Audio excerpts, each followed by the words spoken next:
Say, wow, give me those clouds. Put them up. Put them up. Put your dips up. Yeah. All right, guys. I'm out for real this time. Ciao. The fish, the fish, the print.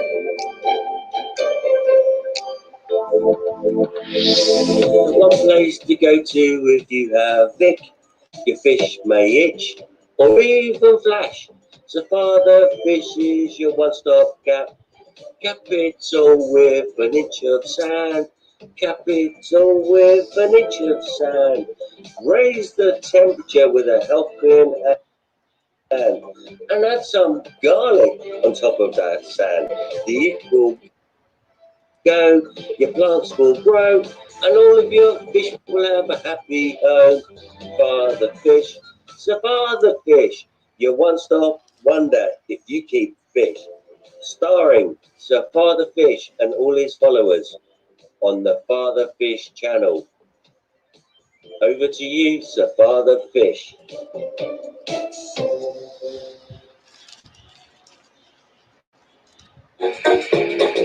Hello, Mary. Mary, try and sort this one out. Let's talk about fish, baby. Let's talk about you and me. Let's talk about all the good things and the bad things that may be.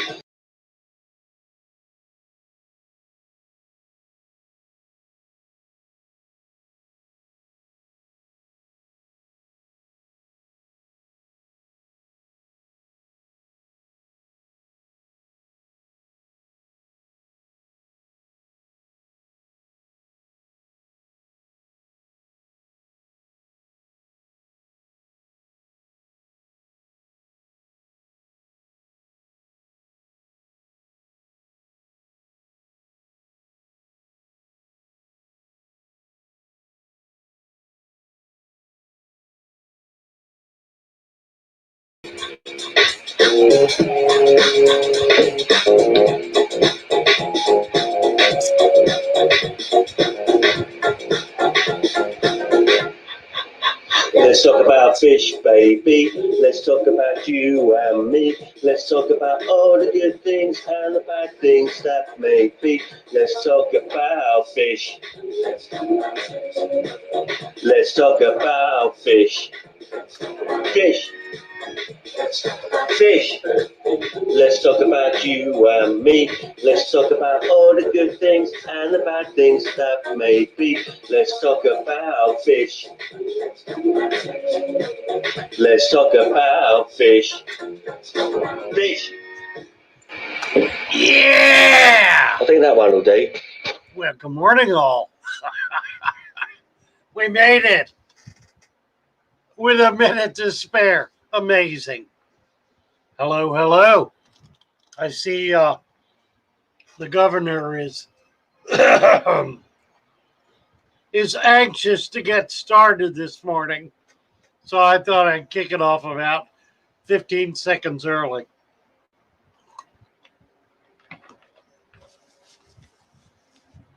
I'm trying to figure out how to continue the chat at the end of the stream. That once I create the chat, it's open. Or once I create the stream, it's open. But when I close it, it's gone. So if I can't stop. I could stop broadcasting. I think I can just cut off the camera. I could do that, but then it'll be on all day, and it'll never post. Not that that matters. Posting picks up maybe another 100 or so viewers, but it would not allow anybody to go back and review it. So we're kind of stuck. I don't quite know what to do about it. I think the trick is simply to do what you guys are doing and get on in the morning. I try to create the stream the night before. If I don't, I create it at least half an hour before to give folks a chance to come in and start chatting. Mary's not here. Hope she's okay. Who else is here? Chevy Fish, GRB Hat Trick, Roman Chirac, Alexander Lee. GRB's been drinking red wine and eating pasta since Dr. Black 10 hours ago. Well, you ought to be in rare form. Psychedelic hippocampus. Hat Trick Lee, the governor. And Chevy saying hello to everybody. Oil Slick. Good morning, Oil Slick. Nice to have you with us. Oh, GRB Lee. Peppling Creek. Hi, Peppling Creek. Excuse me. J-Dog. Good morning, J-Dog. I got a question about my email, J-Dog. It's all of a sudden quit working. Hat Trick Lee. Father Fish. Who was first? D3V.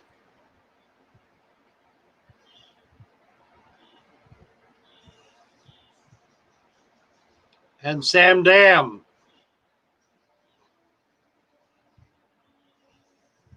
And John Doe. John Doe is first out, looks like. All right. Shooting to the bottom. I don't see Cassie B. Mr. Gent is here. Good morning, sir. Lisa Perez. Hi, Lisa. Hope you're up and dancing. Psychedelic hippocampus. Generating YouTube funds. Oh, well. What's he talking about? Oh, don't know. Can't get back far enough. Probably GRB. Whatever. Jughead, good morning, Jughead.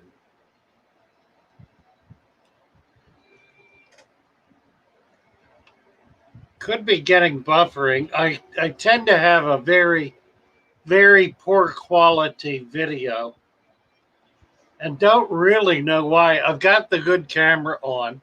Doesn't seem to make a hill of a beans a difference.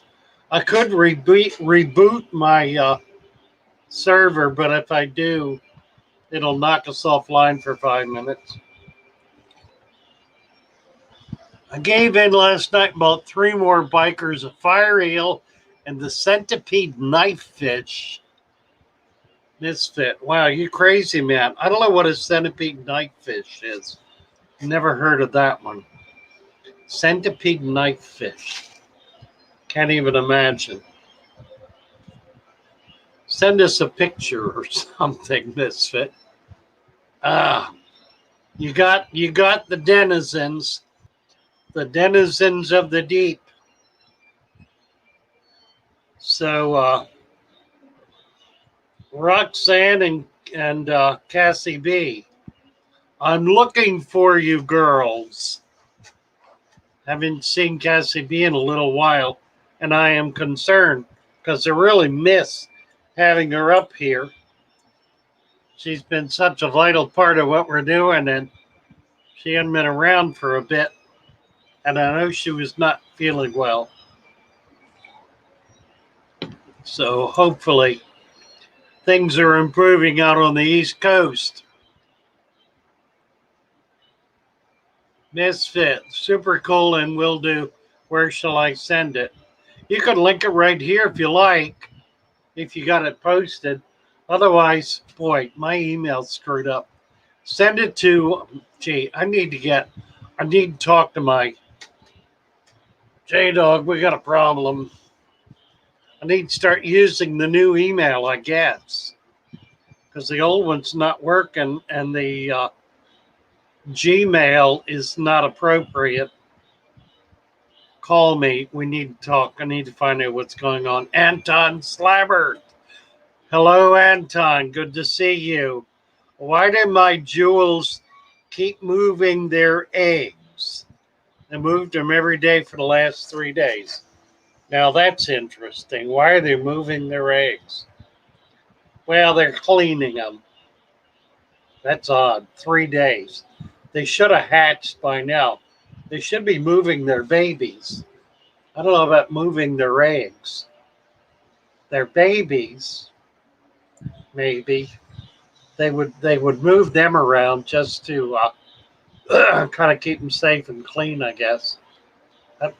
I think the eggs are adhesive. I don't think they can move the eggs. I think they move the wigglers once they hatch. Look more carefully. There should be 3 swimming as of today. The 3rd day should be up and swimming around.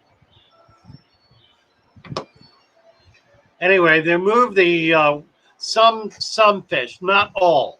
Some make a more permanent nest. Others, like the jewels, move them around to keep them safe, keep them from predation, and clean them, because when they pick them up, they tumble them and clean them and move them. Oh dear. But typically the schedule is when a cichlid lays its eggs, it takes 1 to 3 days for them to hatch. Typically 3 days. And then when they hatch, they are what we refer to as wigglers.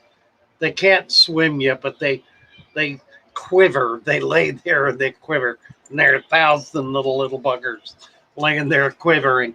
That's called wiggler, the wiggler stage.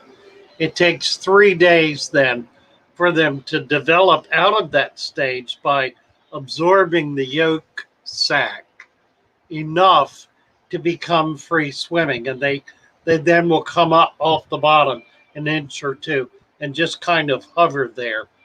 And they stay in a tight little group. It's at that point that parents who are good at caring for their young, like the Central American cichlids, will begin moving them around in a group, and you'll see a little ball of fish moving around, being led by one of the parents, and that'll go on for upwards of a week. Can even go on longer. In the case of other fish, the more South American fish, like the rams, for example, once the babies are free swimming, that's it. They're done, and you either get the babies out of there or they get eaten. So, in any case, figure out which you've got, and you can, if you get the right kind of pair, you can watch them shepherd their fry around for upwards of a week. Eventually, they will begin decimating the ranks, and you'll find fewer and fewer of them. So at some point, you need to remove either the parents or the babies. Egg fry have an umbilical until they've fed enough to swim free. Well, it sort of is. It's sort of exactly what it is. They grow in the egg. They begin to grow on the yolk, and the yolk is the nutrition. And they gradually, as they grow, they absorb that yolk. So they will hatch at a given point. When they get a little too big for the egg, they'll just kind of break out of it. Many of them have an egg tooth or a little thing on their forehead that actually breaks the egg, and they come out of that, and then that yolk is still too big for them to be able to move around, so they just sit there, sitting on that big yolk, wiggling, and that's the wiggler stage. And as they absorb more and more of that yolk, which takes upwards of 3 days, they will continue to grow. They'll grow their fins and other parts of their body. And then finally, when that yolk is pretty well thoroughly absorbed and they've grown big enough to do so, they begin to swim. They come up off the bottom and they start moving around a little bit.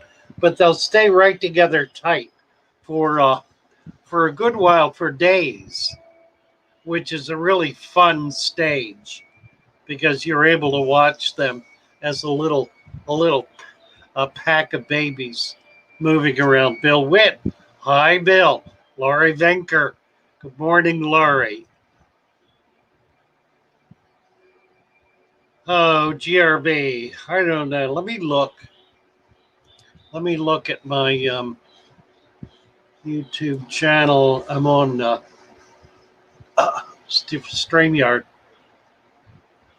and see what it looks like. Fatherfish Live. The picture's not terrible. And see what it looks like. Fatherfish Live. Yeah, mine's not so bad. It's a little blurry, but it's not terrible. I don't know. GRB, I don't know. D3V says it's good there. Laurie thinks it's you, GRB. Psychedelic hippocampus. Link to the plant book, Alex at Secret History. Oh, wonderful. Oh, he's got the new plant book. I've got to buy the book. I need to do that today. Let me get on the link. Has he got it? HTTPS. Oh, it is the book link. Let me get up there. There it is. What happened?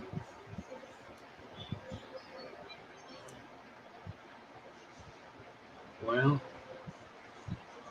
there it is. The link. Aquarium Plants. English edition. only available via this website. I have to write to them to order the copy. Wow. All right, well, we'll do this in a bit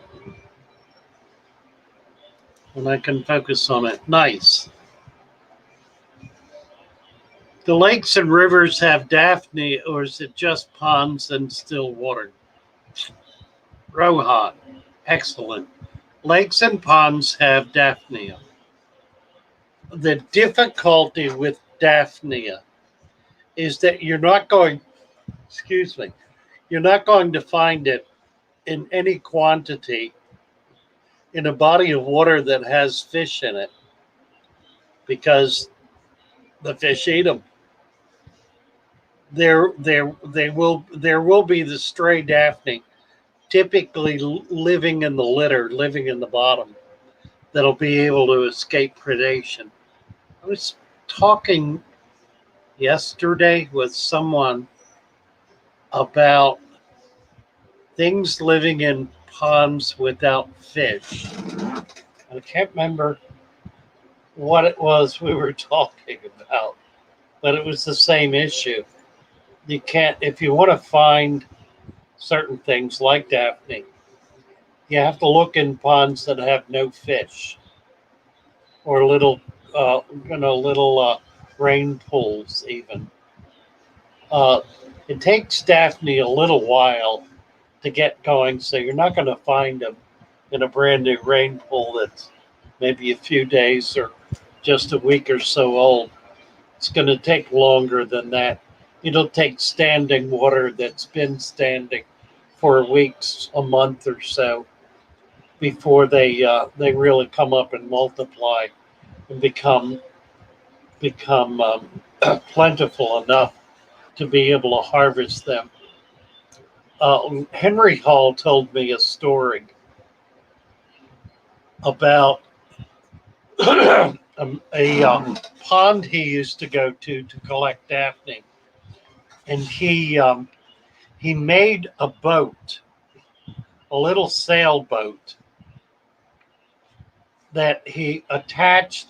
He figured out how to hook a net to the back of it, so as it sailed around the lake, it captured Daphne. And he had this wonderful system. Later on, when remote control came out, he did one remote control, and he would sail this boat all over the pond. It was a large pond, no fish in it, full of Daphne.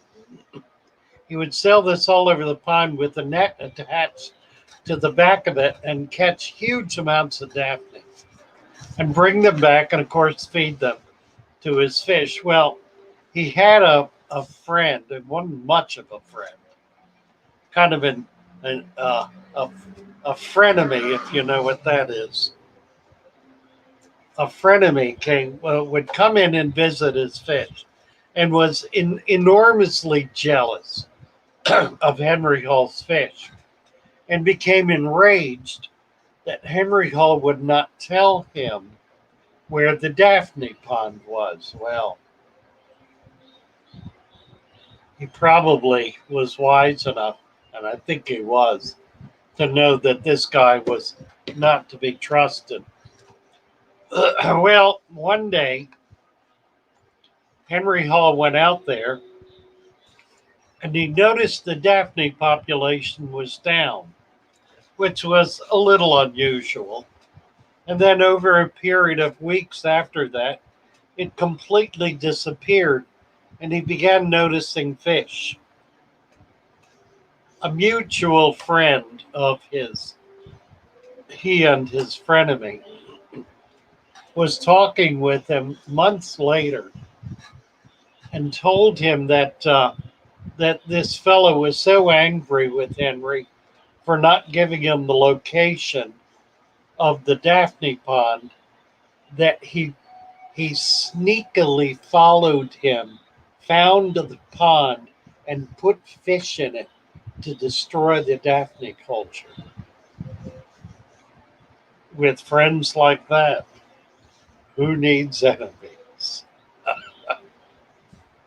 So Henry didn't tell me what he did about that. I He was a very gentle soul, a very kind man. Henry Hall. Let me tell you a little bit about Henry Hall. Some of you have not heard about him. Back in the late 1970s, I was working with a group of people to get a bond issue approved in Baltimore to build a public aquarium.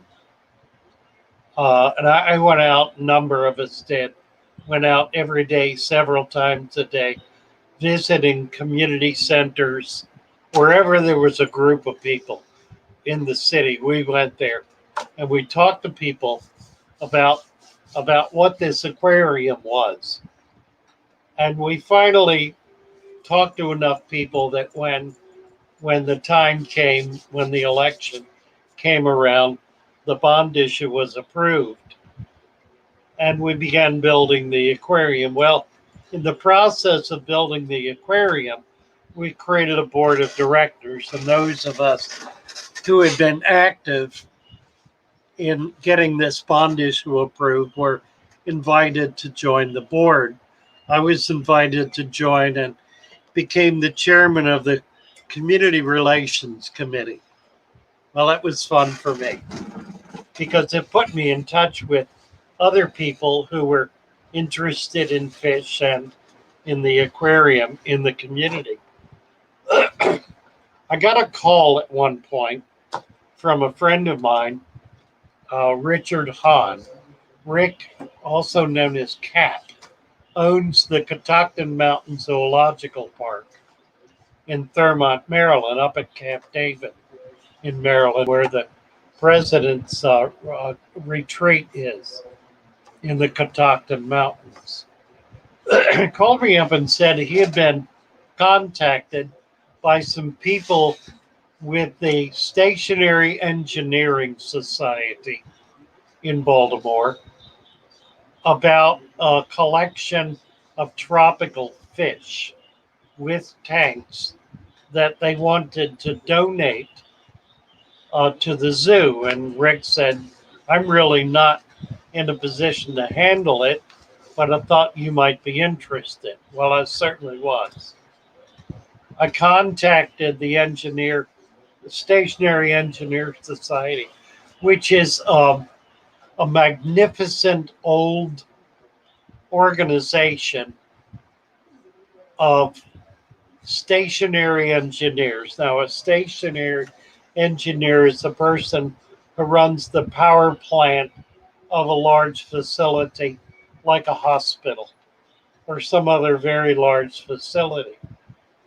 They are an engineer of a stationary power plant. Includes the power, the heat, the AC, everything having to do with stuff run by electricity. they, they put me in touch with a gentleman who had been the president of the society, who was long retired. He was in his late 70s, approaching 80, by the name of Henry Hall. And I called Henry Hall, went out to visit him. He wanted me to see the fish that he wanted to donate. Well, I walked into his house and it was immaculate. A beautiful row home sitting right on the edge of Druid Hill Park, a beautiful old park where the Baltimore Zoo is located. And this was an old, essentially a brownstone, beautiful old home sitting facing the park. Walked into the foyer, into the living room, and it was beautiful, but no fish tanks. I remember he had the shiniest floors, wooden floors I'd ever seen. I'll tell you later, maybe, about how he did that. He invited me to his basement, so we took the little side door down the steps I got halfway down, turned and looked, and it took my breath away. His basement, which was the fish room, was half of the house. These houses are about 20 feet wide and 75 feet long. So 20 by 35, about 700 square feet, was lined along all of the walls with fish tanks, stacked 2 and 3 high, with 2 rows running down the middle. And the rows in the middle were not really rows, they were large tanks. There were 3 or 4 very large tanks staged in the middle of the room. There were probably 50 tanks, none of which were under 100 gallons, and every one of which were bare tanks, no substrate, with a filter sitting on the top, with water filtering into it and dripping down into the tank, and lights in the ceiling. The tanks were not lit, but every tank contained one fish. The fish ranged from the smallest was probably 2 feet, and the largest was approaching 6 feet. He had an electric eel that was about 6 foot long. 100 of these beasts. And I just stood there, stunned. He finally got me down off the steps and walked me around and showed me. Well, Henry and I became fast friends. He had never had children, so I became a surrogate son. I was in my 30s. He was well in his 70s. We went out at least once a week visiting all of the fish stores. He took me up to the goldfish farm in Thermont. Somebody was mentioning that here the other day. They had been there, wanted to know if I knew about it. Henry introduced me to that farm where he would buy large goldfish and bring them back to feed his fish. So that's where I learned to feed big fish, once a month, because that's what he would do. He would feed them once a month. Eventually, we erected a big tent on the pier where the aquarium was to be built. It was before we'd broken ground, and all of these fish with the tanks went into that tent for the Baltimore City Fair that fall.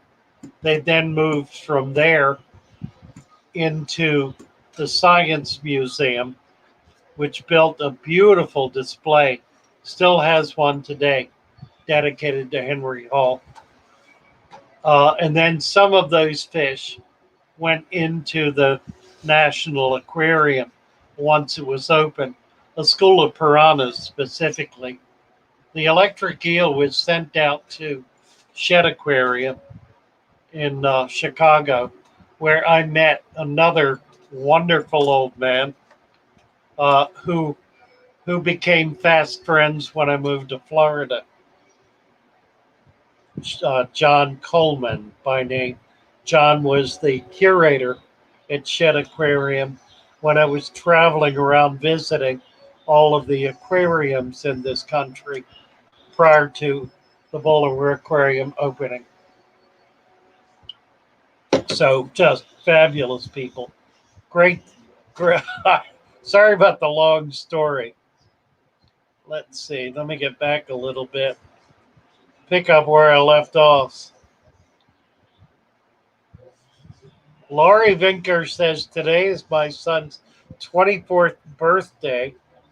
Can't celebrate because he's at Fort Bennington.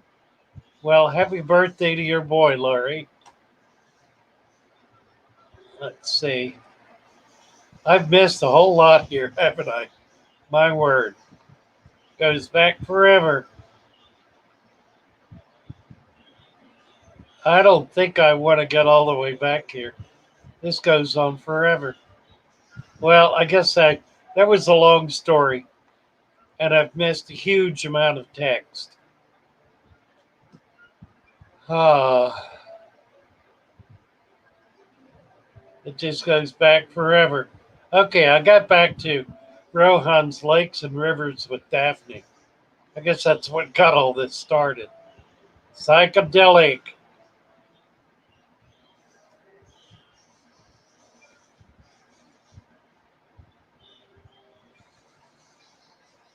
Oh well. Let me just jump down a bit.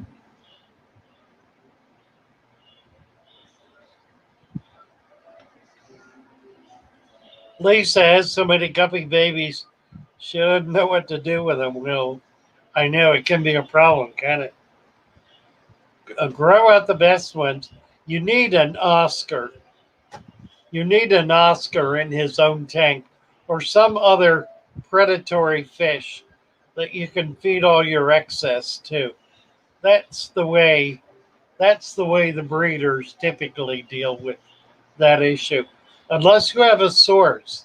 If you were near me, excuse me, I would be delighted to take all your small fish. But you need to grow them up enough to know whether you've got something spectacular there. So grow them at least a month before you get rid of them so you know what you've got. Don't just throw babies away. You might be getting rid of something that's really spectacular. Sam Dam wants to know if infusoria culture stops after some days. Not if you keep it fed. If you don't feed it, it will, because it'll just go down for lack of nutrition. But so long as there's food in there for it, and the lettuce leaf is all that's really necessary to be able to do that. It'll keep going. Elflower is topping a tank good. Um, you need to watch topping because if you're topping with hard water, for example, all of those minerals stay in the tank when the water evaporates. So you can easily wind up with the Dead Sea in a year or two of doing nothing more than topping off. You need to do water changes periodically if you're topping with hard water in order to keep the GH down, KH2 for that matter, if you have carbonates in your water. But don't depend on simply topping off if you're topping off with hard water. If you're topping off with RO or soft water, it's not so much an issue. You can get away with it. It is helpful, though, periodically, if you're testing hardness and pH and things start going a little south, to do a water change. Let's see.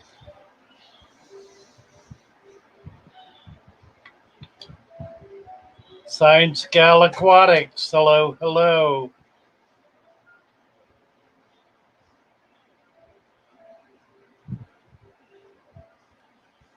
You got it, Lee. You got it. Nice. Responding to Elflower's question about evaporation. Good job. Good job. Markio306. Hello, hello. Raven Thomas. Good morning, good morning. Cynthia. Hi, Cynthia. Delighted to have you on yesterday. That was great fun. Jennifer J. Puddle, good morning, good morning. Laurie, who did your son's birthday. Happy birthday to your son. Don Cervantes. Hello, Don.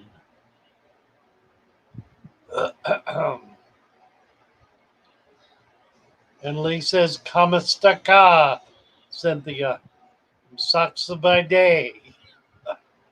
Markio 306. Sandam. Elflower. I don't do toppings, but saw many YouTubers that do. I'd rather just do water changes. That makes perfect sense, Elflower, and really is the best way to handle it. By doing water changes, you're doing a better job of keeping a constant water parameter, constant with your tap water or whatever your source water is. Science Scowl.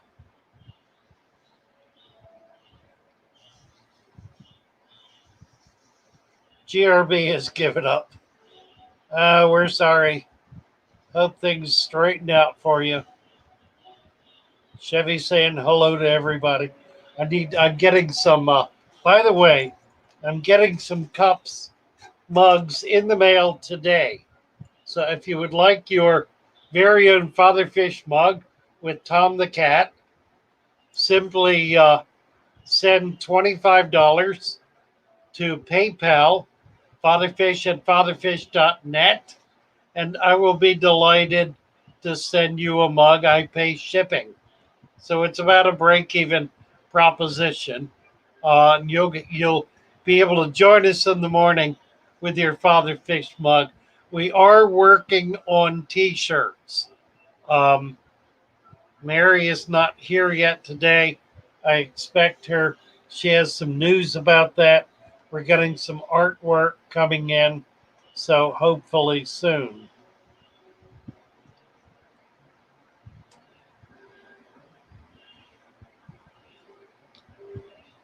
Oh, Lee, suggesting that GRB reboot the router. The router can be a problem. I have trouble with mine. They get blocked up. They get like stuffy, like a cold, and you have to turn them off and get them to drop everything to purge, and then restart them after 5 or 10 minutes. I need to do that with mine, where it gets the picture gets really bad.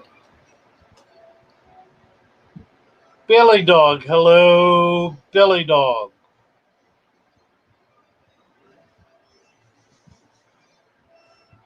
Lisa has a neighbor who has a big tank. She's filling up and going to put her extra guppies in. That'll be wonderful.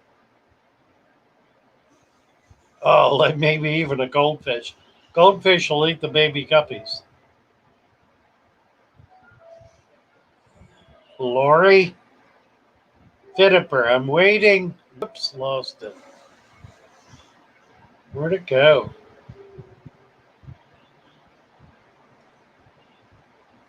Lisa is at the bottom of Thermont Mountains. So you're in Frederick or Thermont. Well,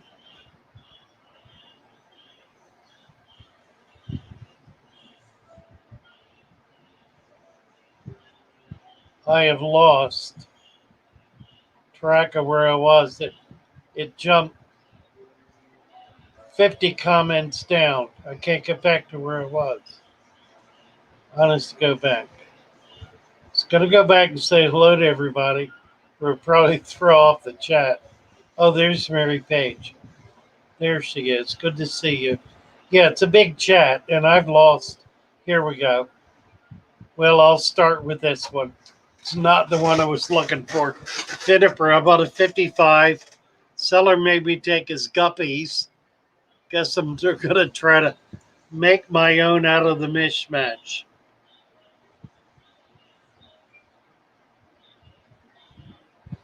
47 watching and 35 likes. Lee says I subscribed to Fittiper. Jay Puddle, even though there are no videos, waiting for videos. Yeah, I do that too. There's some people like Fittiper. I'm so fascinated by them and their comments that I subscribe to them, even though they have no content. In the hopes they will Bring it on.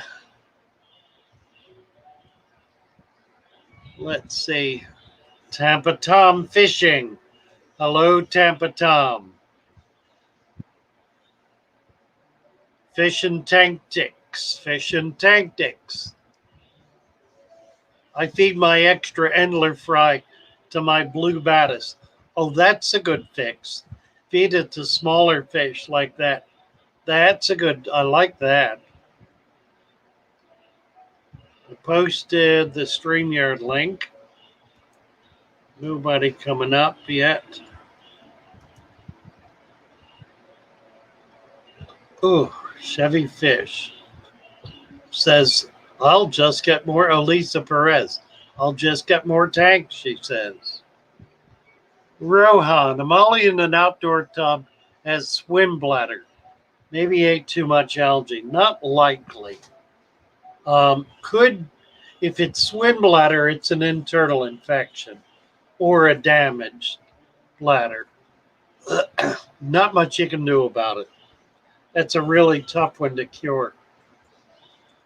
But being outdoors has a good chance it will cure. What you want to do is keep an eye on things and make sure that it doesn't happen to a second fish. If you find a second one with swim bladder, then you've got a problem. Then you have something infectious that's going to get into all of the fish in there. So at that point, you want to clean it out and kind of start over again with that outdoor pond, or pull all the fish out, put them in something else, and let that go dormant for a month or so. Typically, parasites and other infesting critters will die out in a matter of a week to a month if there are no hosts. So by taking all the fish out, you're taking all the hosts away, which means that in that stage of the parasite's development, it will not be able to move on and it'll die. Let's see. What time is it? 8:40. Pat and Jess Cole. Hello, Pat and Jess Cole. Good to see you. Ileana C. Hi, Ileana. Willie Santana. Hello, Willie. Sam Dam, Mountaintop Fish. Hi, Mountaintop Fish. And do you have wild caught mountaintop fish? What's the derivation of your nom de guerre here? Tampa Tom, Tomcat. That's my nickname on the job site. Tomcat the Bobcat. Neat.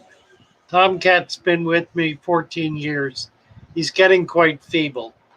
He has arthritis in his rear legs, has trouble walking, has kidney failure, which we're treating him for, and we think has diabetes. So we try to be careful what we feed him.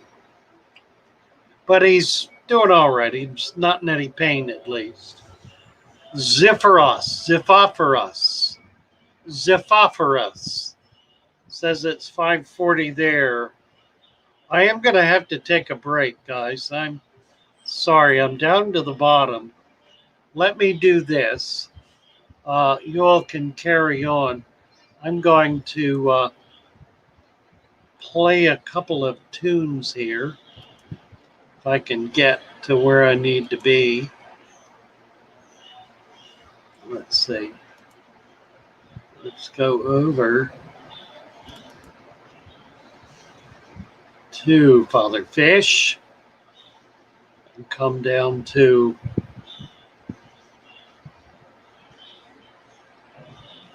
music videos.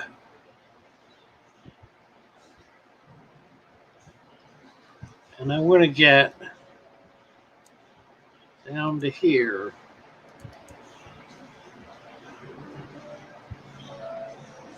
And cut the volume on.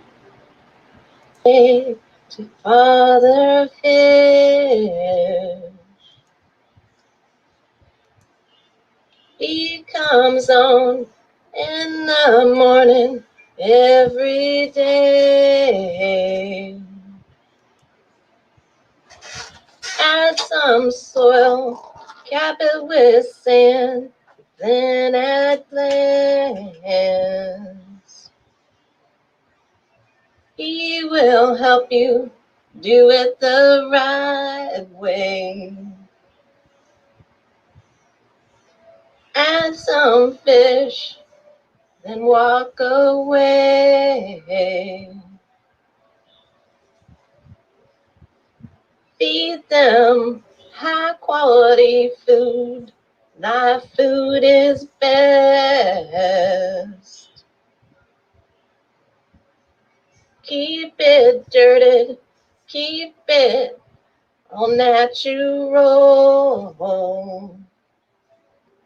I found my way back to Father Fish. Bye, all. When I find myself in times of take trouble, Father Fish, he comforts me. Speaking words of wisdom, let it be.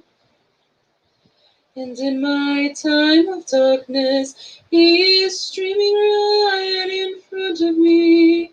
Speaking words of wisdom, let it be. Let it be, let it be. Add some sand and let it be. Father's words of wisdom, let it be. When all the broken-hearted fishes living in the tank agree, there is an answer, let it be. For though it may be cloudy, there is still a chance that they can see. There is an answer, let it be.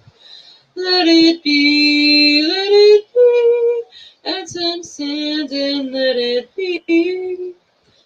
There is an answer, let it be. Let it be, let it be. Add some sand and let it be. Father's words of wisdom, let it be.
there.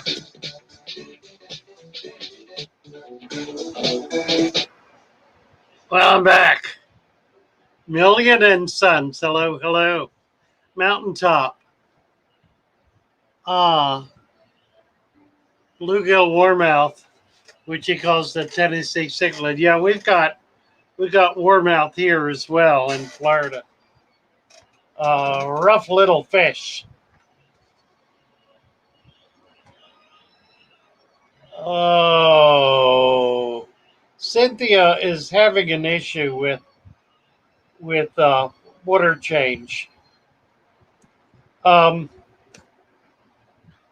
Obviously, it does not hurt to do regular water changes.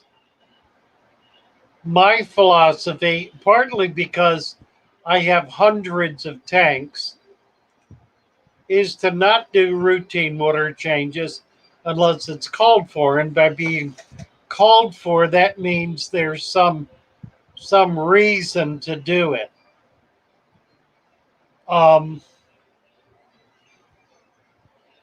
If you will do a 10% water change every week and you're using untreated water, that is pond water or well water, not municipal water with chlorine in it, then it's perfectly safe to do that. Treated water, municipal water, has chemicals in it that you need to get rid of before you can put it in your fish tank. And that presents a bit of an issue. It can be dealt with, but it is a bit of an issue, and should serve as a moment of hesitation, at least, to doing routine water changes, simply to do them.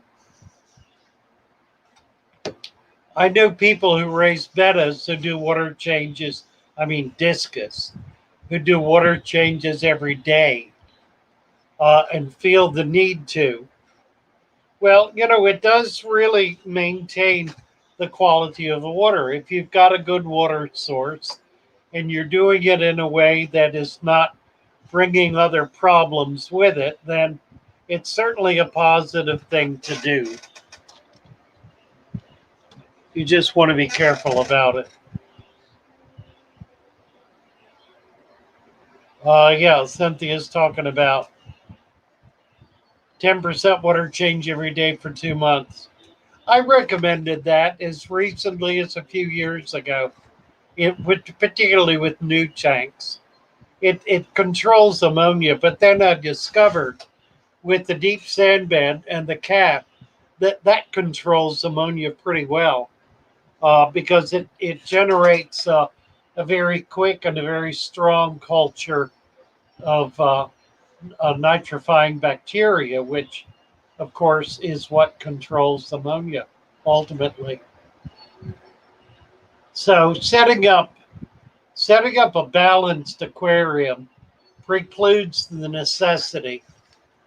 Think about your tank as a pond. If you're trying to set it up as a small pond, a small natural pond out in the woods, in the field, that pond does not get the water in it changed once a week or even 10%, unless you get a lot of rain. And if you get a lot of rain, that will affect it. So you can think of adding water as rain. Now, the difference with rain is it has no minerals in it. So if you're using hard alkaline water to do water changes rather than soft water, then you're potentially creating other kinds of problems. With a balanced aquarium, with a natural aquarium, it is not necessary to do routine water changes because the substrate is maintaining the water quality. Having said that, it is a good idea to do water changes every 3 to 6 months or so, at least twice a year, preferably 3 or 4 times a year. And when you do it, Put your water aside, save it up, make sure it's treated, and do a 50% water change. Do it all at once, 50%. But use good quality water. Don't use water with chlorine or chloramines or super hard water or whatever. Anyway, Mary Page, my biggest aquariums is 15. Been set up for a month. We are excited about you getting back, Mary Page, and about how wonderful your tanks are going to be, provided your neighbor has not been feeding them to death. Never a good idea.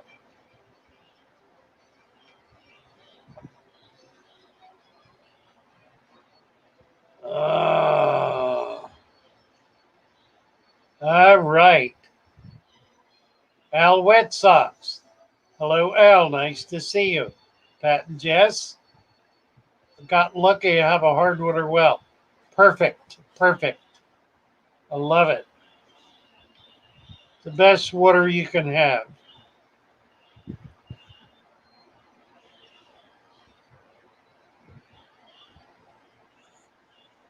Oh my.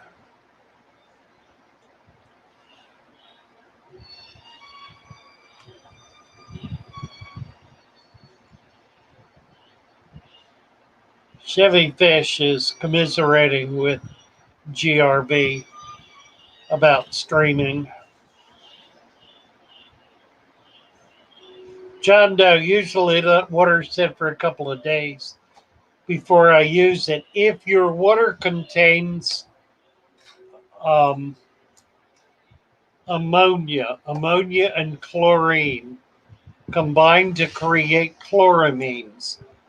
The purpose of chloramines in municipal water is to keep the chlorine from gassing off.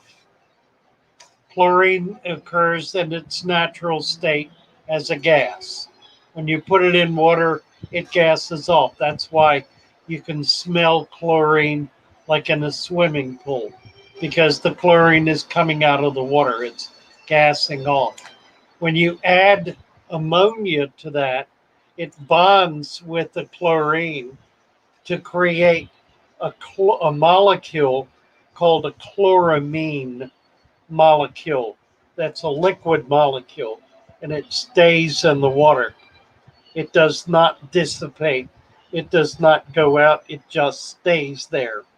So if you're letting water sit for 2 or 3 days, that was fine back in the day when only chlorine was used in the water column. Now with chloramine added to it, it's still in there and it's still having the desired effect, which is to kill anything alive that it possibly can. So merely letting the water sit for 2 days does not get rid of that chloramine molecule. It must be treated. Now, when you treat, and I treat with sodium thiosulfate crystals, which you can buy on Get Gills on my channel. It's $10 for 1,000 gallons of water. It will break the bond and it will get rid of the chlorine, but the ammonia will remain. It does not get rid of the ammonia. So you need nitrifying bacteria to get rid of that ammonia, and then you'll be clear. It has created an additional problem for the hobbyist. And frankly, I don't consider it particularly healthy for people, for that matter. In point of fact, municipalities that have researched it and have a water quality scientist at their head rarely, if ever, add ammonia to the water in order to create chloramines, because they understand how dangerous a toxic condition that creates. Typically, municipalities that do this warn users not to give that water directly to their pets, their dogs and cats, and little mice and gerbils and hamsters and the like. Unfortunately, they don't mention tropical fish. Nevertheless, they consider it safe for human consumption, though wholly unsafe for our pets. I give you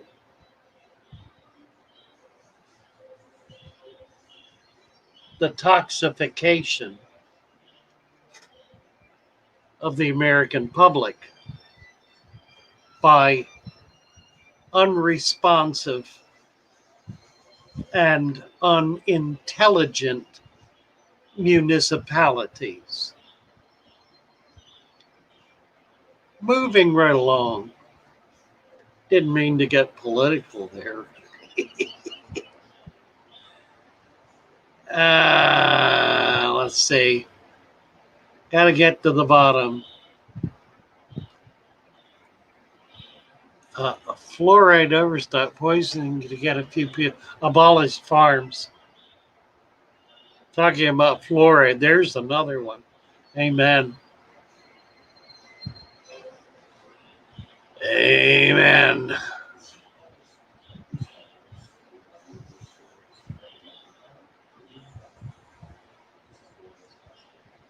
Yeah, somebody said it's starting to get cold up north.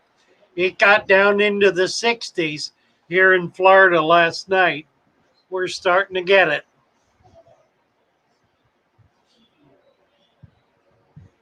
Well, Mary, she'll be going back to work, so she'll be busy. Zephyphorus, and really bad to dump that treated water back into a stream like municipalities in California do. You can smell the difference in creek water that has been treated and water that is not. I dare say. Yeah, this notion that somehow we need to purify nature is born of an attitude that is explicitly and expressly anti-nature. And it is the very souls who claim to be pro-nature who enforce upon us all of these desperately anti-nature measures that are doing nothing but creating chaos in the nature system.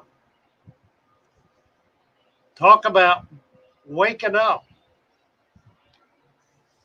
Lee is saying he took Concorde at 2 p.m. from London to New York in 1990. When I arrived, it was 7 a.m. So he called back and said, "Don't bother calling." Never went to America again. Well, but we've missed you, Lee.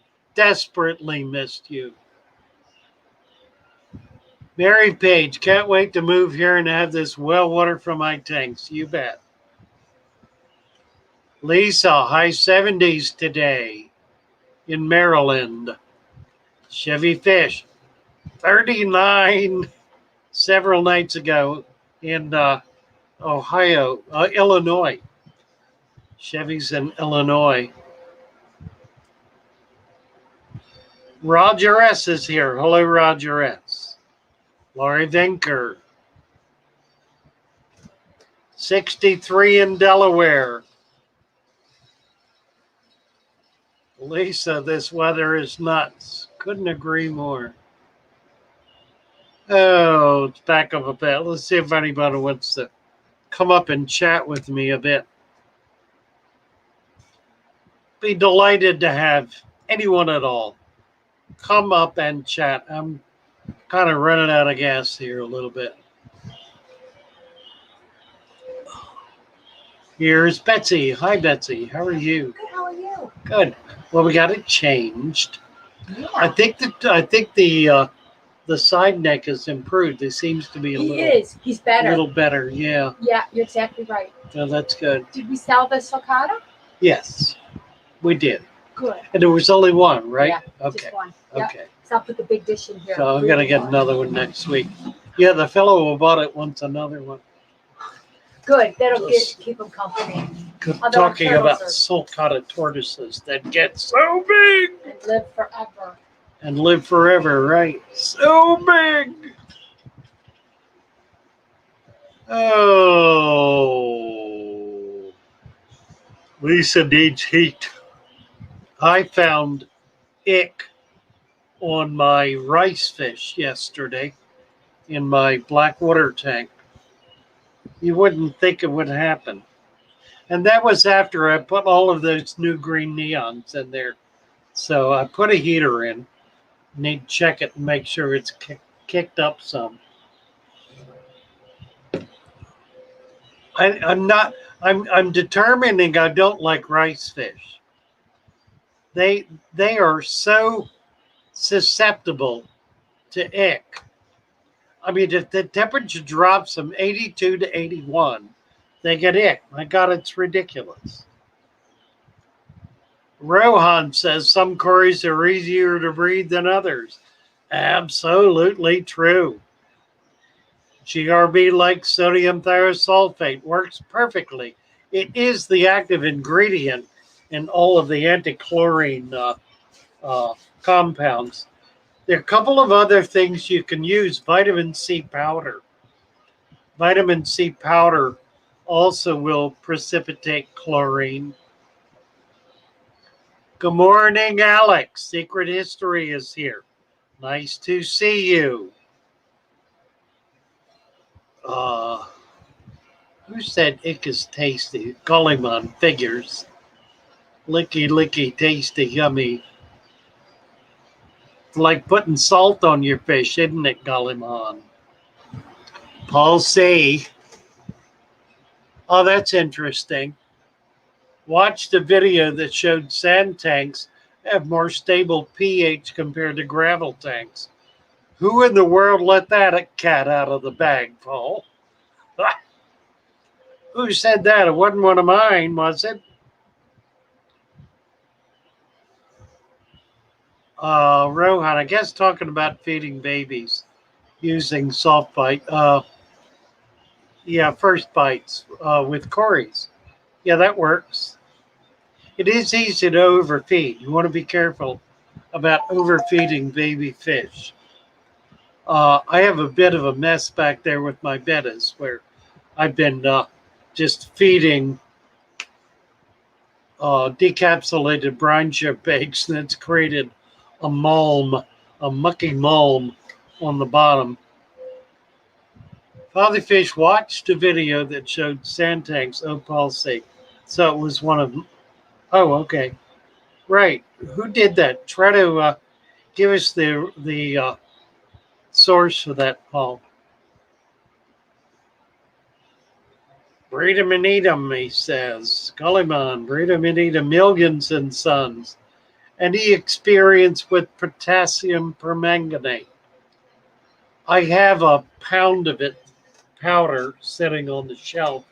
Not used it in years. Used it for many years ago. I used it as an antibacterial agent.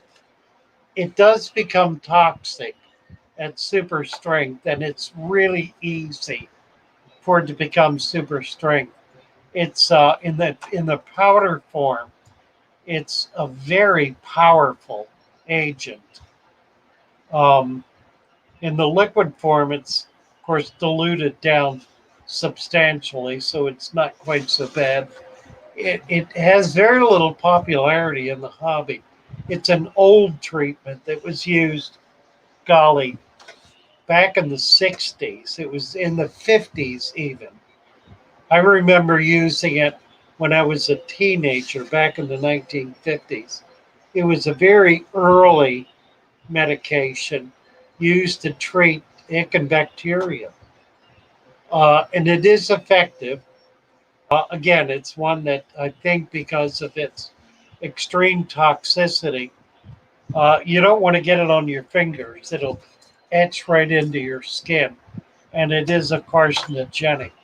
So it's not a particularly desirable chemical. I've got enough chemicals sitting on the back shelf here, probably to kill the entire city of Venice. Um, a pound of um, methylene blue powder, a pound of acroflavin, a pound of malachite green, and a pound of potassium. What are we talking about? Potassium. God, my brain, it's terrible. Terrible when it gets that way. Potassium, that'll do. Right. Somebody, Chevy Fish will pick it up for me. Morgan, check out the old school fish keeper for breeding quarries. You bet. Is it correct that the albino quarry is a bronze quarry? No. Um, the albino quarry could be any species of quarry that has thrown albino. Typically, it's the green quarry, the green Aeneas. That's the most common one and the one that's most commonly bred. But I dare say there are bronze albinos.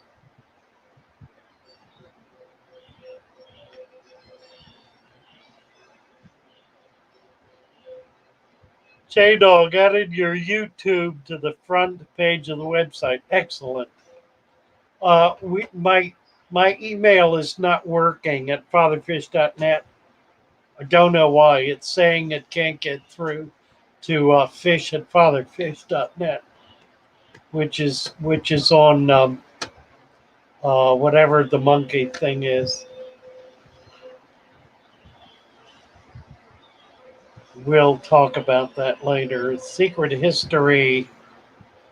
Many albinos are Aeneas. Yeah, even more so than that. Black Corys, orange and black Venezuelans, and the orange laser, green laser.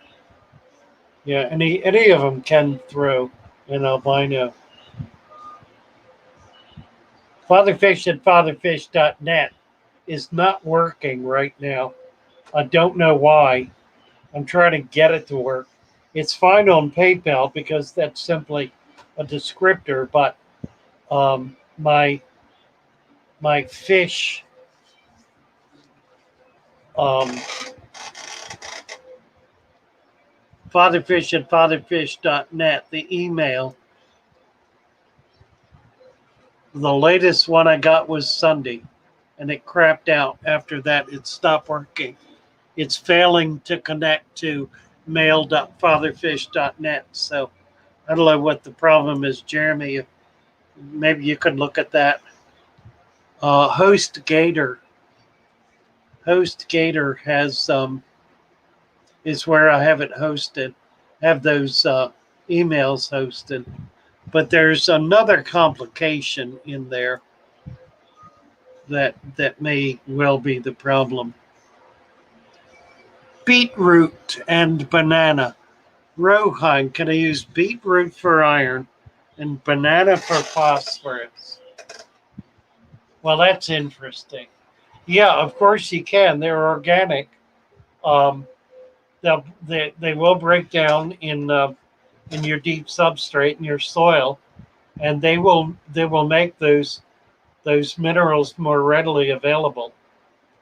Um, Banana. What I would recommend if you're going to do that is to grind it up, grind up the banana, and grind up the beet, and mix it thoroughly so you get it diffused throughout the substrate when you're putting it in. Any organic like that, and you got to really cap it well. It's going to create a lot of gas. I mean, you're going to have gas, and you will have some heat buildup. So it's not without its issues, but it's also safe so long as you've got a deep cap. I would recommend 2.5 to 3 inches of cap if you're going to do such a thing. Mary's talking about quarries, anerites. Why do they not breed in a freshwater tank? They're a brackish water fish. They breed. They will breed. They will lay eggs. The eggs will not hatch because the eggs need harder water. Don't know why. They just do. You put them in. I've had them hatch when my water got up to like 400 GH. They hatched. So they'll hatch in very hard alkaline water. HostGator. Well, that's where that's where I got them, and I can send you the link if you will go in fatherfish at fatherfish.net. It should bring up. I probably won't. Yeah, I think you've got it. Fatherfish at fatherfish.net, and you have the password. It's the comment, I believe. It's the password I've been using. Let's see what else is here. Banana. Alex is saying it's not a good source of potassium. Yams, potatoes, and avocado have way more. There you go. Banana isn't a good source of potassium usually. Believe it or not, says Alex. Yams, potatoes, and avocados have a lot more potassium. Oh, right. Lee, if I buy another 4 nerites, what do I have to do to get them to breed? Well, listen. You're going to have to get in there and swim with them because they take direction. They take direction very well, but it's got to be really descriptive, and you've got to show them how to do it. They're really in fresh water. They lose all sense of perspective, so you're gonna have to climb in your tank and show your nerites how to have sex with each other, and be as graphic as you're able. I mean, if you want to get Sue in there with you, that probably would help. Mr. Meredith. You drive me to it. You do drive me to it. Oh dear. Precious tranquility. Hello, my love. It is so good to see you, and so nice to have you here. I nearly called you last night to check on the goldfish. I've been going to bed early though, and late for me is early for you. Early for me is earlier for you. But nice to see you. Glad you're here. Hope you're doing well, and look forward to talking with you soon. J-Dog, I'll talk to them and see what's going on. Oh, an extra layer of security. I know. Well, I can't get email, so that's no help. The PIN number you should have. I don't know what else they want. If they could use a phone, that would be wonderful, but they don't do that. When your email is down, they insist on sending you an email to authenticate your account so that you can fix the down email. Now, how nuts is that? We could give them the Gmail email account, but we got to do that once it's already up. Can't do that without it being up and running. I'm in agreement. We need to make a change here, J-Dog. Oh, Wet Sox. Morgan, your hat, when did it come? I got it a few days ago. Here we go. Precious put me onto this hat. So I ordered one. She got one in black. I got mine in red. Ça va bien. There it is. The beast. The monster from the deep. Roar.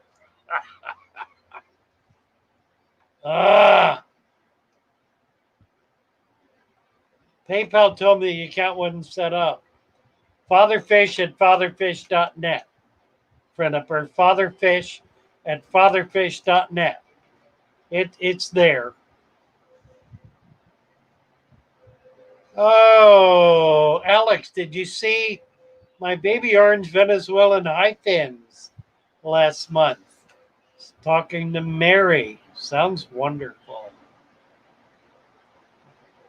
Rohan, Morgan, shifting a few at a time to another breeding tank, feeding them, doing water changes, makes them lay eggs, and then you can remove the adults. Morgan has 3 of each. Mo, Larry, and Curly. They are neat. I got a bunch yesterday. What did I get? It's on my list here. I got Stirby and Panda, along with a bunch of other cool stuff. And the Panda sold instantly. I still had some Stirby. I need to get a large number of these. Unfortunately, the price has gone through the roof on Corey's.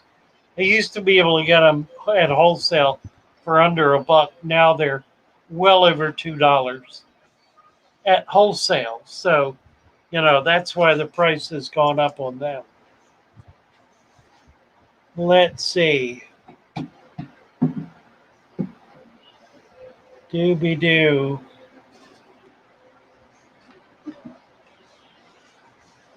Stirby are 4 years old. They should still spawn. Holly Gibbs. It's often noted that nearite snails will not reproduce in fresh water because nearites need brackish water to reproduce successfully. They will not take over a freshwater tank like many other snails. What you will get is a virtual incrustation of tiny white dots everywhere. That's the eggs. But the eggs have a very hard shell. And I don't know particularly why the salt water causes the eggs to hatch, but it does. May have something to do with I don't know what. Alex is here. Maybe he can help us with this. I've never been able to really figure it out because for most fish, it's just the reverse. They'll go into freshwater to spawn and move into saltwater to grow out. With these snails, it's kind of the reverse. I think it's not that so much is that they are normally found in saltwater and can tolerate fresh water. And so they're kept in freshwater tanks, but that is not a natural environment for them. It's not like they go back and forth between the two. Ta-ta. And Alex is giving Chevy kudos. Here it is. Fresh banana will take a long time to break down and will pollute first. It's not worth it. But banana peel is good to put in a jar, and after it really reeks for a while, you get great infusoria. Too true and absolutely. Yeah, that banana thing, I was thinking peel. And Rohan was probably thinking banana. Yeah, banana peel would be kind of banana would be pretty nasty. I wouldn't want to do that. You don't need anything rotten in there. I mean, it's okay, but I wouldn't do it. It just creates additional um, problems for the tank to have to deal with. Morgan Freilich is here. Hello, Morgan. Here we go. Saltwater has an ion exchange that triggers the larvae. They're found in tidal areas more than freshwater, like mangrove areas. So it's an ion exchange that triggers the larvae to begin growing, to triggers the larvae. So the larvae is inert until it's triggered, and then begins to grow. So what you've actually got is eggs that are not. So theoretically, you can put salt in the water and hatch them out. Theoretically, abolished. Do any of the Siphodon species of goby breed and have babies in fresh water? Alex, you've had more experience with this than I have. I've actually not bred any of the Siphodons, so I don't know. I've kept a lot of them. They don't keep real well in pure fresh water, not mine anyway. And keep them a few months, but rarely longer. Maybe you'd like to jump on this. If you would like, what time is it? 9:30. If you'd like to come up for a bit, Alex, I know you're planning to come on this weekend, and that'll be great. But we're getting some stuff you are uniquely equipped to deal with. Morgan would love some Julie. Julie Corys. Yeah, Corys have gone up. They really have gone up, and for no particularly good reason, other than the fact that, like many fish, they come in quantity from the Far East, and shipping has gone up. So it's probably shipping costs more than anything else that's driven up the cost of not just Corys, but a lot of other fish as well. Corys have typically been a very inexpensive fish, and now they're becoming a moderately priced fish. Even my mollies and platies have gone up. I rarely charged $5 for them, but now I do. Mary Page has 5 albinos, 1 stirby, 2 pandas. Oh dear. She had a stirby jump out of her tank and into her coffee. That is sad. She cried and cried over her coffee, I dare say. Here's Alex. Good morning, Father Fish. Good morning. How are you? Good to see you. I'm doing all right. Still up as always. How are you feeling? I'm feeling better. Oh, well, that's good. It does clear up. It just takes a little time. It has me pacing a lot because it hurts to sit or lay down with the broken ribs. So just standing a lot. Oh, I know. Yeah, I broke some ribs a few years ago. I was straddling a bicycle, just standing there, and lost my balance. And because it was a boy's bike with a bar, I couldn't get my leg over it to stabilize, and I just went crashing over. Landed on my shoulder and broke 3 ribs. Oh man! Lay there, saying to myself, "I've hurt myself, haven't I?" And I thought it was safe. I didn't want to stick my arm out and break my arm, so I went down on my shoulder. You know, it's one of those things where I know I'm not quite as old as you, but as you get older, you fall and you realize I hurt myself. You know, that shouldn't have done that 10 years ago. That's right. Like, I fell on a futon and broke 4 ribs. Imagine that.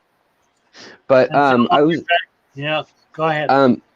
I was reading about the Stiphodons. So I've kept about maybe 8 species of Stiphodons over the years, and they're really hard to breed. I can get them to spawn, but to get the babies to live, they actually want like plankton, I think. Like something in the water they won't eat infusoria for me. So I've heard brackish water with basically like, you know, live water cultures is how people raise them. So, Huh. which is a lot of work. So Yeah, it is.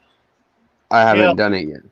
live But culture is bad enough, but when you have to do it salt, you almost yeah, need to go out and collect it. yeah, yeah, definitely. You do have to go out and collect it. There ain't no almost to it. That's really the only way to get it. Well, I mean, that's how the big farms in like Indonesia and Malaysia are doing it too. They have big ponds near the coast, you know, so they're able to get that salt water if they need it for whatever. Hawaii is doing live culture with a number of the tangs. They're Yeah, collecting the larvae at the surface and bringing them in, harvesting them as zygotes, basically, and then growing them out in that culture.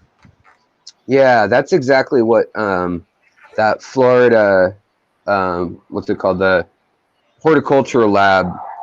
They're the ones about, I think, 4 years ago that kind of put the first big article that they've done it in captivity.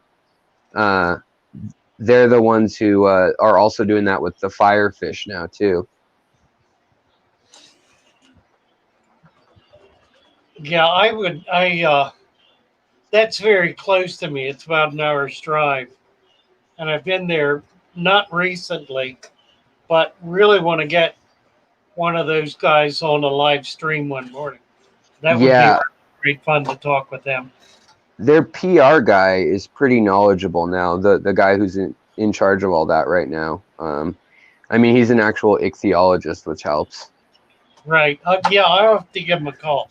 I have friends who are in touch with them all the time because they're really working with them, and that's one of the nice things about that lab. They work with the local farmers, so a Yeah, farmer can send them, and even a hobbyist can send them a cadaver, send them a dead fish frozen, and they'll necropsy it and find out. They'll also culture it and find out what killed the fish. And that's particularly valuable for farmers who have yeah. dread diseases go through their ponds periodically without knowing how to treat it. Well, that's how I diagnosed the Vibrio that I had. Was I sent it to the University of Washington. They Ah, didn't identify it, so then I sent it down to Florida, and they were curious just because it killed everything in the tank within 24 hours of one catfish showing ulcers. It killed everything in a 40 breeder, wow. And and it what was was a cold water Vibrio that had lived inside ram's horn snails, and the uh, catfish had eaten it, and it had basically reached a concentration that was deadly in the ulcers on the catfish. And because of otherwise you'd have to eat the ram's horn snail, but that's exactly what my plecos did, was they ate the ram's horn snail. That's what was in its stomach. huh.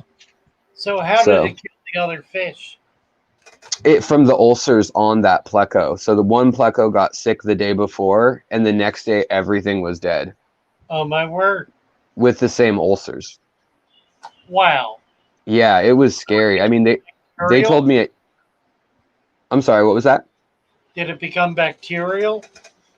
Yes, yes. And Right. they said, like, to me, don't even put your hands in it as a human. Like, that's a Well, cold water. It's a cold water disease usually, but they were very surprised to see it in a 74-degree tank. So, wow. yeah, there's a few nasty ones out there. They're very rare, but once they do spread, it's pretty bad, you know, some of the bacterial ones. Right, But yeah, exactly. the Vibrio in humans, it's what causes shellfish poisoning, one of the strains. So, Huh. yeah. Huh. Let's see. What is the chat? GRB's asking about the artwork behind me.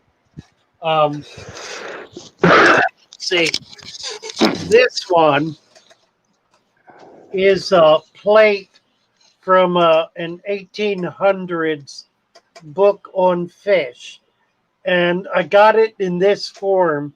Have not been able to determine what book it comes from. There are notations, but frankly, I can't read them. Let's see if I can get it. Maybe it's that Dutch book. Yeah, maybe. If I can get that focus. It looks like someone was trying to draw a discus almost. It's funny looking fish, isn't it? I'm not getting it focused very well. Oh, look at the fish. Yeah, I'm not sure.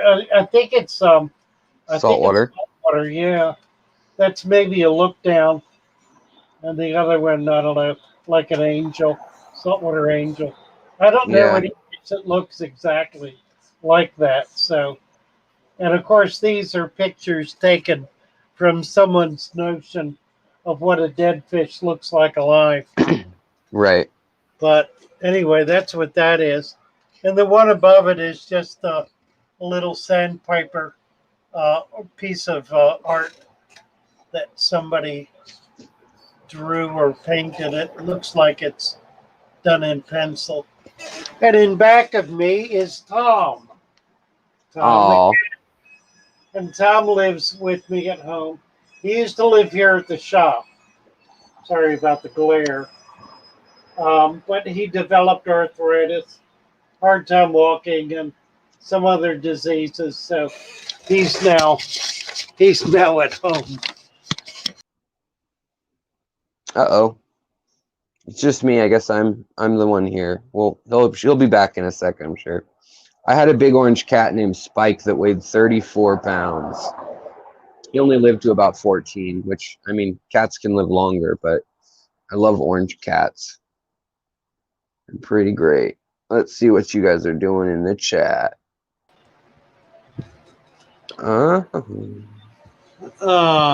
Lee's saying sometimes we ask questions, they get missed because of all the comments.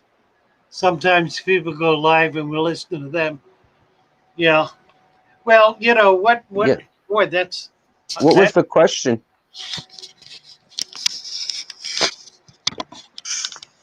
Yeah, repeat the question, Lee, or whoever. We're looking at. I'm trying to get this. I fiddled around with the focus. There we are.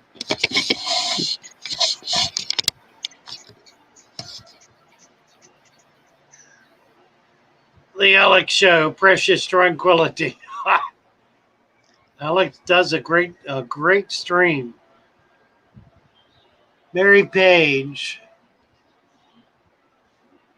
suggesting, yeah, if you don't get your question answered, post it again. Yeah. Sometimes it takes 2 or 3 times before it gets caught. For me, I don't know how it is with you, Alex, but if I get on a riff about something, I could easily miss 50 comments. Easily. Oh yeah. It's like juggling, trying to read and talk and make sure that you didn't turn yourself off or whatever on the screen, and there's it's multitasking for sure. Oh, here Mary Page is also suggesting you can post the question on the replay, and that does work because I go through all comments daily, usually more than once a day. So if you post a comment on a stream, after the stream, I will see it and I will comment on it. Right now, I'm a day behind. I checked them all, but didn't take the time to comment. So that'll be something that gets done today, along with a number of other things that need to get done today. Yeah. 40. Someone just gets some more Stiphodon species on the market. I'll order today. A little hard to get. I did see some blues listed. The cobalts or the neon blues? The neons. Those are really pretty. Yeah. The neon gold and the neon blue are very similar, but their behavior is very different. It's kind of Oh, really? interesting. Huh. They look almost identical. The females do look identical, but the one of them swims at a weird angle, kind of like a headstander, and Oh, the yeah. other one swims like in little darts. Huh.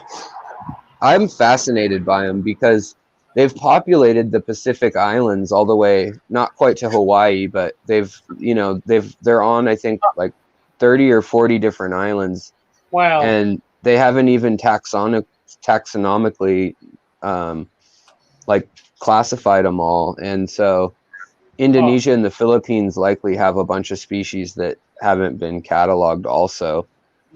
And some of them have really unique, abilities to climb waterfalls and eat different kinds of algae and things like that the others don't. So Yeah, these are tiny little fish.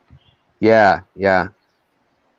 I like nanofish because I've been in an apartment the last 6 years, but my wife and I are trying to get a house, and we actually made an offer on a house last night, and we came in second place in Seattle. It's our fifth time trying to get a house, like Wow. bidding wise. So the market's crazy. I think we're giving up for now. Wait until 2021. You gonna stay in the Seattle area? I think we probably will, but it's so expensive. Houses, it's just crazy. I mean, jobs pay okay, but they actually don't pay like a ton higher than other big cities. But yeah, it's just really expensive. It's the average house in the city right now is $840,000. Oh my God. Yeah, and so we can't afford to live in the city, obviously. But Wow. our rent is for a 2-bedroom is $2,400, and that's a really good deal for Seattle. Yeah, it's a little stiff, isn't it? What kind of work Yeah, are you doing? What's your work? graphic design, and then I do custom artwork too. So I do portraiture of animals usually before the holidays, and then graphic design for corporate stuff, and then also for just independent business. And So that's actually something you really could do anywhere. exactly. So for me it doesn't matter. My wife though has a pretty good job working for a produce company based in Seattle. So Well, there are produce companies everywhere. that's true. That's true. She gets paid pretty good though, because she's been there a while. So, but other than that, I mean, she used to live in Clearwater, so we actually thought about moving back down there. Wow, that'd be nice Yeah. to have you down here. Did you get my list of little fish I got in yesterday? Did you? I did. I saw that video. Yeah. Yeah, I got some really neat stuff, and so far it's doing pretty well. I was disappointed that the Phoenix and the Dwarf Emeralds are really tiny. Oh, yeah. They're pre-color tiny. Oh, man. Yeah, they're really tiny. I've noticed that about those erythromicrons, the emeralds lately. They've been super teeny when I see them. They are slow growers, though. Like when I spawn them, they take at least 6 months to get the nice colors in them, and that's if you feed them live food, in my experience anyways. Maybe there's a faster way, but I haven't found it. It's tricky with tiny fish because you can't put them in too big a container or they'll get lost. Right. And too tiny can stunt them, so it's really kind of a trick for them. We'll see. I'm just hoping I can keep them going and keep track of them enough to be able to feed them. Yeah, I really like those fish when they're in a school. I find they need about 8 of them to be bold enough to come to the front usually. And same with the celestial pearl danios. They're almost the same fish biologically. They're very, very closely related. They can interbreed too. Precious is saying your rent is almost double my mortgage. She's in Texas, and in an area that she really loves. kind of in the middle of the Tri-City area Oh yeah. in a small town. I gotta say, I've grown up in Washington with the water and the mountains around me my whole life. And I feel very claustrophobic without either like a big body of water or some mountains near me. It's weird. So I gotta have one or the other. We do have water. Yeah, I like Florida. I like Florida. I like Louisiana, Virginia. I'd be up to move a lot of different places, but Yeah, Virginia's nice. I like the other thing is my parents are getting older, and so we're kind of wanting to stick around to help them out a little bit. So that's part of the equation. Yep. Absolutely. I'm the only kid, so you know, my mom had a brain aneurysm a while back, so it's How's I she feel doing?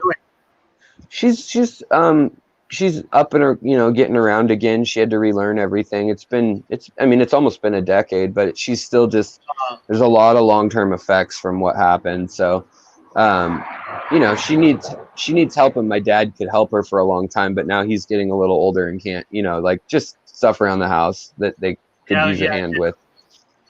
So Leslie Reynolds is asking, I'd like to start an angel fish tank. How many can I put together in a 30-gallon? I have larger tanks to move them to later on. So it depends on the size you're starting with. If you want to get like 1-inch little guys, you could do a dozen in a 30-gallon tank. And then as they get bigger, they will start pairing off, and you can separate out pairs. That's a nice way to do it because it guarantees you pairs. yeah, it depends on how much water you want to change too. You could put a whole bunch in there if you want to change water all the time. Yeah, really. Let's see. Rohan, do I put a lot of infusoria in once or a few times a day? I think he's talking about Corey's. I'm not sure. I don't even bother with infusoria with Corey's. Corey's, yeah, I agree. Corey's, I feed them. Usually they'll eat actually like just ground up flake food when they're even larval. Yeah, that's right. Just powder it really well, you know, crush it up really, really good. They're really pretty easy. Yeah. I've found that stir-by, Trilineatus, Julii, Aeneas, and the panda ones are all super easy to breed. Like I can't stop mine from breeding. If you keep them in the conditions they like, they'll just do it naturally all the time. Huh. But they'll eat their own eggs, so you kind of have to grab the eggs from them. Let's see. Yeah.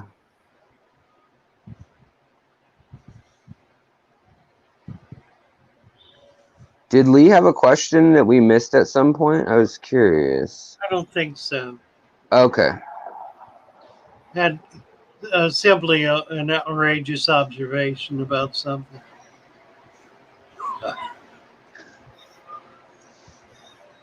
I think we've got it down from Leslie down. We're good. Okay. And going up, there wasn't a lot. Fitterer J. Puddle lives in Louisiana. I love Louisiana. Yeah, I would love to live there because I like the water, and I like creeks and bays and bayous and just all of that stuff. I grew up on the Chesapeake Bay, on some of the inlet waters, the creeks on the bay, and it's just in my blood. Same here in Washington. I mean, all the tidal areas where they've got little canals from when they used to log things, and fishing areas. I mean, there's all sorts of little creeks and little on the Puget Sound. We've got the salt water and the fresh water right next to each other. So nice. Yeah, I would love that. I've only been a few times been able to collect in tidal pools, and that was mostly in Maine and New Hampshire. New Hampshire. where it's really cold. So Yeah. I was limited in what I could do. But boy, And that was such great fun. our water is even colder than that too, because we get our water mostly from the Gulf of Alaska and wow. and from the open Pacific, whereas you guys get that nice what is it, the jet stream or whatever that goes up the East Coast kind of. So Yeah. they get a little bit warmer water off of the East Coast than off the West Coast of the US, but we have really rich kelp beds and stuff like that. So we have lots of starfish and sea anemones and little crabs and octopus. So Nice. pretty interesting. The Monterey Bay Aquarium in Monterey, California is pretty incredible. If anybody's out on the West Coast and wants to see that what the cold Pacific water ecosystem looks like. Pretty challenging to keep, though, aquariums like that. You have to keep them down at like 45 degrees or 50 degrees. Yeah, challenging is the right word. Yeah. Yeah, I have a hard time keeping anything below 80 here, particularly in the summer. I can get down to 75 with chillers. It's hard to get below that. In the winter, it's not a problem, but boy, in the summer, it's really tough. Nicholas Grawl is here. Hi, Nicholas. Nice to see you. Yeah, it's interesting. Rohan was speaking about bumps on Java fern leaves. So he's talking about the spores. Yeah. And they will, yes, those are for terrestrial use evolutionarily, but more typically on Java ferns, you'll see the new plant start on the very tip of the leaf. The leaf, that's right, right on the edge, all around the edge. Yeah, so somebody mentioned tiny even dots, on but dead leaf that breaks off. yes, yeah. I mean, you can kind of cut them up. So there's an old story. It's a Chinese story about an emperor, and I don't know if it's true or if it's just one of those myths, but he hated starfish because they thought they were eating the freshwater clams that he liked. So he ordered the men to go out and go dive and get all the starfish and cut all their arms off so they would die. That was his logic. Right. So he cut all their arms off, and the next year there were 5 times as many because they can grow back from just an arm. Right. Kind of reminds me of the Java ferns. Yeah, that's right. If you have leaves break off of Java fern, don't throw them away. They will grow new plants. Yeah. That's an interesting point, Mary. I was just thinking that same thing about if those eggs were from a snail or if they were from the actual Plant. the barbs that Pat and Jess Cole were mentioning. Yeah, I don't know that I've seen bumps on Java fern. I mean, maybe it's there. I should go get some and look.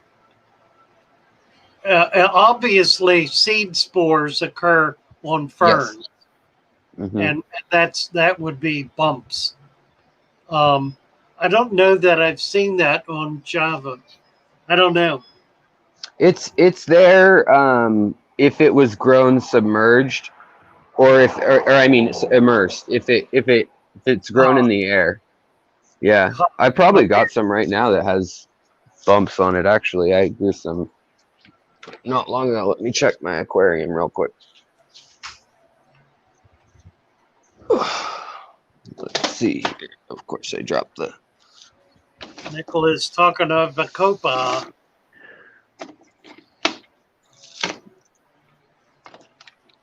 Yes, Leslie. Alex has a YouTube channel. Chevy will post that. I'm sure someone will momentarily. Let's see here.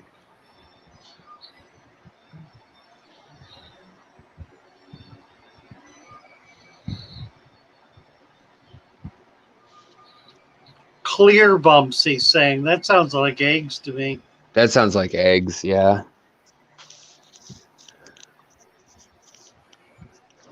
Here, I've got. I actually just did a video on Java ferns, and literally the title of it is "What are those bumps on my Oh, really? plant?" Huh. It's like So, maybe a week old. So it's like maybe a week old, the video. So it's very timely if somebody had a question. How about that? I'm trying to see here, though. I think I have some that have them.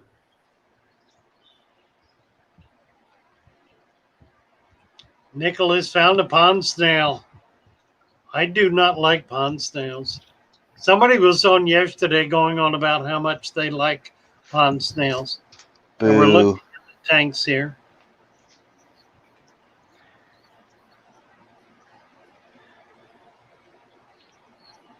So these guys have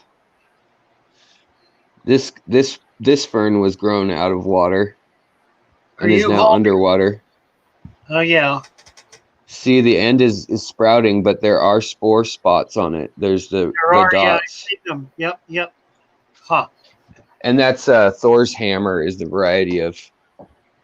And then this is my Stiphodon tank. To get them to spawn, you really need a couple power heads from what I've found, and then you need sand and gravel. Huh. Look at that. Gorgeous. That's a nice, well planted. Is that all Stiphodon in there? There are some rice fish, and then there are some Somfong rasboras and some luminatus. What are they called? The Pseudomagil luminatus in here, and then there's also some Japanese rice fish at the top that just needed a place to hang out. Yeah, I've got a bunch of those. I tend to have trouble with rice fish getting ick. Oh, are you keeping them above 70 degrees? Oh, yeah, I'm keeping them above 80 degrees. Oh, yeah, that's why. In Japan, they live 60 to 70 degrees. Only the Indian rice fish and the Malaysian rice fish, so the blue daisies rice fish, can tolerate that. I've got the blue daisy. That's the one I have. Oh, okay. The blue daisies, yeah, they need warm water, so that's good. That's another tank of mine. Pretty nice. These two are a pair that spawn every month on queue for me. Huh. You keeping the fry? Not always. I've had a lot of people requesting because the female's a German blue and she colors up really nicely blue, and then he's got the beautiful veil, and the stripes and blue. Oh yeah. And so he's golden blue and she's blue, so they have nice mix of babies, but people will request to keep the fry from me, and I don't bother raising them unless I'm trying to sell them. So I do it every so often if I don't have other fish going. But right now I'm breeding a bunch of other stuff down here, so and up here. Nice. And over there. All right, we're getting down to the witching hour here. Thanks for coming on, Alex. Oh, thanks for having me. I'll hop off of here, but always good to chat with you guys. And I just, in the questions, I learn a lot from people, and then when I know something, I'm like, oh, I want to, chime in, but I don't mean to take over, so sorry if that's the case. Not at all. Appreciate having you. All right. Well, you have a good day. Take care. You too. Bye, Alex. Thank you. Bye. Bye. All right. We're getting down to the witching hour here. Thank you for everyone for plugging in. Super Cartridge Kid. Good to have you here. Sharpies, Models and Aquatics. Who else? Who's new? GRB hung in there with us. A struggle though it was. Okay. Ali Sean. Hello, Ali Sean. Nicholas Grow. Well, thank you all for plugging in. We're going to play a little tune, and then I think what I'll do is leave it live for about 5 minutes or so after I sign off. I won't end the broadcast right away. We'll give folks a little bit of time to plug in. So thank you again. Bye all. Love you. Let's play a little tune.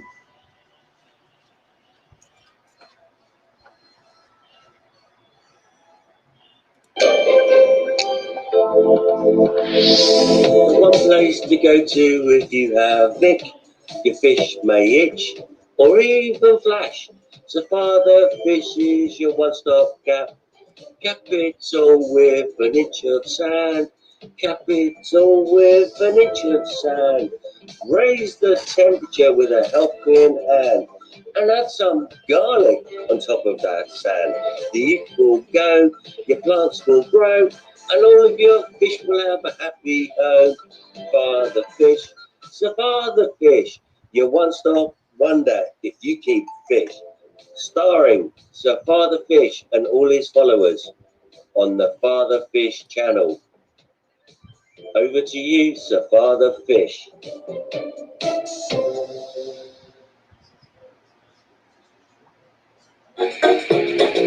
Hello, Mary. Mary, try and sort this one out.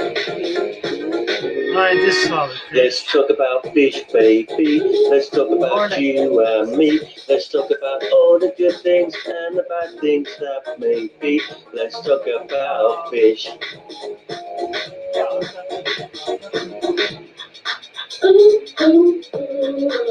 Let's talk about fish, baby. Let's talk about you and me. Let's talk about all the good things and the bad things that can be.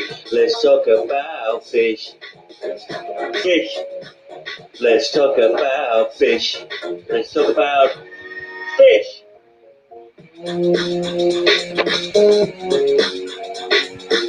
Instrumental break.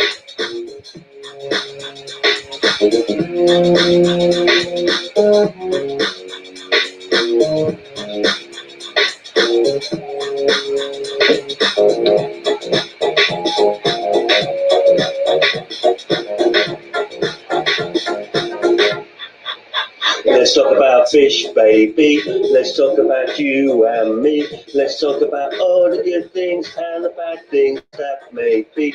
Let's talk about fish.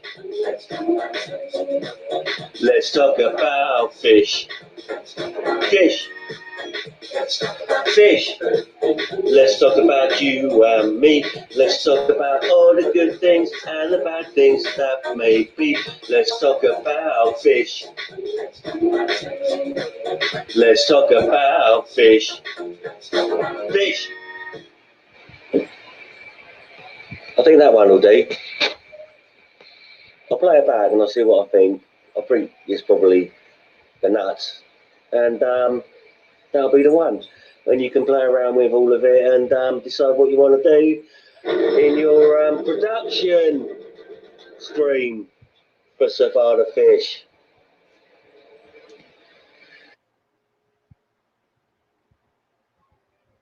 I found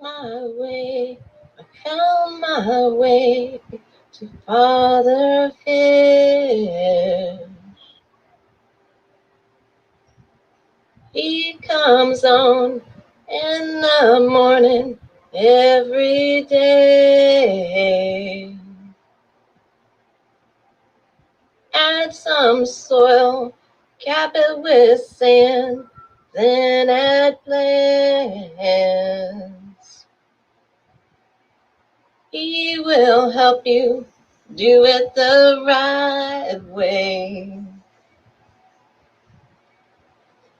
And at some fish, then walk away. Feed them high quality food. Thy food is best.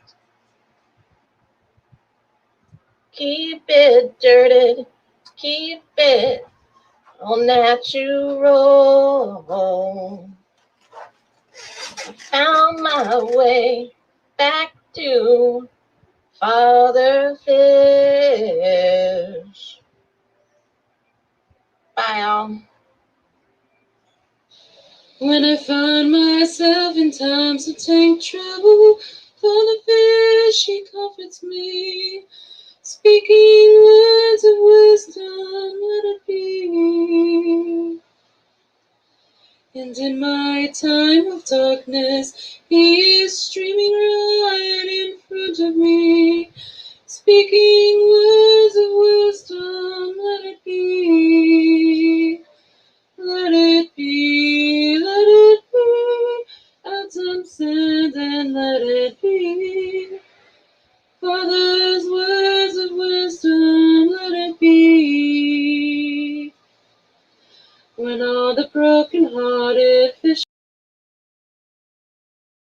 there is an answer, let it be. For though it may be cloudy, there is still a chance that they can see. There is an answer, let it be. Let it be, let it be.